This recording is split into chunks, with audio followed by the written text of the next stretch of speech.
बहुत समय पहले की बात है। एक पति पत्नी एक ऊंची दीवार वाले बाग के पास रहते थे। वो बाग एक जादूगरनी गौथल का था। पत्नी गर्भवती थी और उसे बाग में उगे रापुंज़ेल, एक प्रकार का साग, खाने की तीव्र इच्छा हुई। अपनी पत्नी की खुशी के लिए पति ने रात के अंधेरे में बाग से साग चुरा लिया, लेकिन गौथल ने उसे पकड़ लिया। उसने पति को एक ही शर्त पर छोड़ा, जब बच्चा पैदा होगा तो तुम्हें उसे मुझे सौंपना होगा। डर के मारे पति ने हाँ कह दिया। जब बच्ची पैदा हुई तो गौथल उसे ले गई और उसका नाम रापुंज़ेल रखा। रापुंज़ेल जैसे जैसे बड़ी हुई वो बहुत सुंदर दिखने लगी। उसके बाल सोने की तरह चमकते थे और बहुत लंबे थे। गौथल ने उसे दुनिया से दूर जंगल के बीचों बीच एक ऊंची मीनार में बंद कर दिया। उस मीनार में न तो कोई दरवाजा था और न ही सीढ़ी, बस सबसे ऊपर एक छोटी सी खिड़की थी। जब भी गौथल को ऊपर जाना होता वो चिल्लाती, रापुंज़ेल, रापुंज़ेल, अपने बाल नीचे लटकाओ।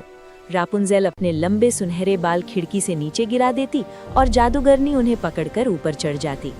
सालों बाद एक राजकुमार जंगल से गुजर रहा था। उसने रापुंज़ेल को गाते सुना, राहों में तुम्हारी आऊं मैं, सपनों को सच कर जाऊं मैं। मेरी आवाज इतनी मीठी थी कि राजकुमार मंत्रमुग्ध हो गया। उसने छिपकर देखा कि गौथल कैसे ऊपर चढ़ती है। अगले दिन जब जादूगरनी चली गई, राजकुमार मीनार के नीचे गया और चिल्लाया, रापुंज़ेल, रापुंज़ेल, अपने बाल नीचे लटकाओ। रापुंज़ेल ने बाल नीचे किए और राजकुमार ऊपर पहुंच गया। पहले तो रापुंज़ेल डर गई, क्योंकि उसने गौथल के अलावा कभी किसी को नहीं देखा था। लेकिन राजकुमार की नम्रता ने उसका दिल जीत लिया।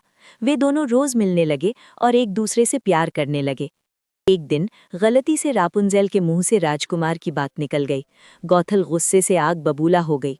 उसने चिल्लाकर कहा, तुमने मुझे धोखा दिया।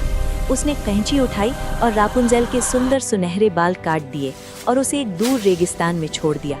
जब राजकुमार अगली शाम आया तो गौथल ने वही कटे हुए बाल नीचे लटकाए।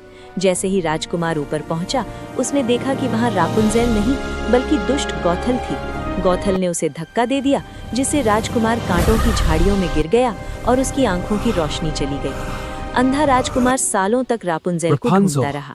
एक दिन भटकते हुए वो उसी रेगिस्तान में पहुंचा जहां रापुंज़ेल रहती थी। उसने वही जानी पहचानी सुरीली आवाज सुनी, La la la, oh what a day to play and sing away.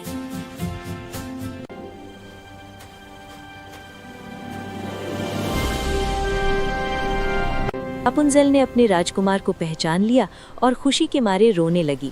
जैसे ही रापुंज़ेल के आंसू राजकुमार की आंखों में गिरे, उसकी आंखों की रोशनी चमत्कारिक रूप से वापस आ गई। राजकुमार रापुंज़ेल को अपने राज्य ले गया, जहां उनका धूमधाम से स्वागत हुआ। वे दोनों हमेशा के लिए खुशी खुशी रहने लगे और दुष्ट जादूगरनी फिर कभी नजर नहीं आई।